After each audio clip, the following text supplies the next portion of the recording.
नमः संस्कृताय बच्चों। संस्कृत सारम परिवार में आपका स्वागत है। हम लोग इस समय वर्णों का उच्चारण स्थान पढ़ रहे हैं। वर्णों को उनके उच्चारण स्थान के आधार पर 8 भागों में बांटा गया है। 8 सूत्र हैं।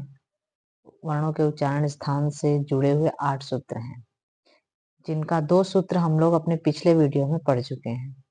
अगर आप इन 2 सूत्रों को नहीं पढ़े हैं तो पिछले वीडियो में हमारे जाकर के संस्कृत सारम चैनल सर्च करके उसमें आप पढ़ लीजिए। आज हम लोग तीसरा सूत्र पढ़ेंगे। तीसरा सूत्र है ऋतु रसाणाम मूर्धा। ऋतु रसाणाम मूर्धा।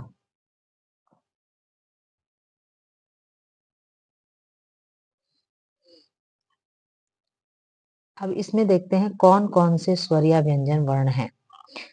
तो इसमें पहला व्यंजन वर्ण हमारा है री, जिसमें छोटी री भी है और बड़ी री भी है। ठीक है। टू यानी ट, थ, थ, ड, ढ, ड़ और र और मूर्धन्य श। ठीक है। इतने वर्ण हमारे ऋतु रसाणाम मूर्धा, इतने वर्ण हमारे मूर्धन्य कहे जाते हैं, मूर्धन्य वर्ण कहे जाते हैं। अर्थात इनका उच्चारण मूर्धा से जब हम इनका उच्चारण करते हैं, जैसे री, ये 18 भेद इसके पूरे, री और री जो होता है उसके 17 ही होते हैं, क्योंकि री का छोटा जो है होता है बड़ा, उसका दीर्घ नहीं होता है। री का दीर्घ नहीं होता है, इसलिए वो 17 ही होते हैं। तो री, री, ट, ठ, ड, ढ, ड़, र और मूर्धन्य ष, इतने वर्ण हमारे जब उच्चरित होते हैं तो इनमें मूर्धा हमारी सहायता करता है। जब आप बोलिएगा, उच्चरित करिएगा इनको, तो देखिए ट, ठ, जिह्वा का अग्रभाग हमारे मूर्धा को टच कर रहा है और तब आवाज निकल करके बाहर आ रही है। टंकार, टंकार आ रही है। टंकार, जीभ हमारी मूर्धा को जैसे होता है ना, टंकार मार रही है। ट, ठ, ड, ढ, ड़, श, श में भी वही चीज है। और री, री।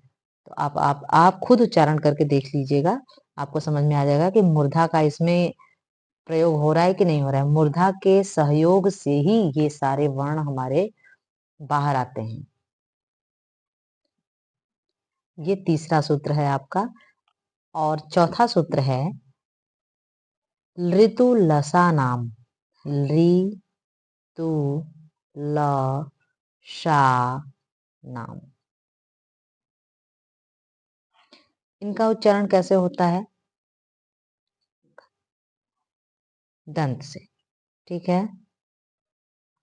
दंत्य वर्ण कहे जाते हैं ये, इनको दंत्य वर्ण कहते हैं। दंत्य वर्ण, इनको कहते हैं मूर्धन्य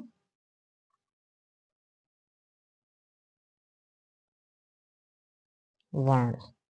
ठीक है। अब इसमें देखिए कौन कौन से वर्ण हैं। री, त, सॉरी, त, थ, द, ध, न, दंती स। देखिए ये दंत अवयव इसमें सहयोग करता है, इसीलिए इस स का एक दूसरा नाम दंती स भी है। इस स को दंती स भी कहते हैं। स, ये सारे आपके दंत्य वर्ण के अंतर्गत आते हैं, इसलिए इनको ऋतु लसा नाम दंत कहते हैं। इनको इस सूत्र के अंतर्गत बांध दिया गया है। इस सूत्र में इतने सारे वर्ण हमारे आ जाते हैं। अब हमारा पांचवा सूत्र है उपपदमानीय नाम ओष्ठ। इसको देखिए, उ, पु, पद, मा, निया नाम, उपपदमानीय नाम ओष्ठ। इनको ओष्ठ्य वर्ण भी कहा जाता है। इनको ओष्ठ्य वर्ण भी कहा जाता है। ठीक है, अब इसमें कौन कौन से वर्ण है हमारे? उ, बड़ा उ, प, फ, ब, भ और म।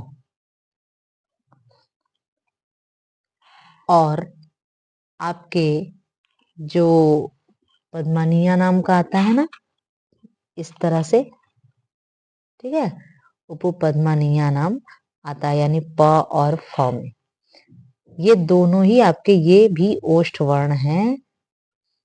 ठीक है, इसीलिए इनको ओष्ठ वर्ण कहा जाता है। अब अगला जो 6 है हमारा, उसको हम लोग अपने नेक्स्ट वीडियो में पढ़ेंगे। नमः संस्कृताय।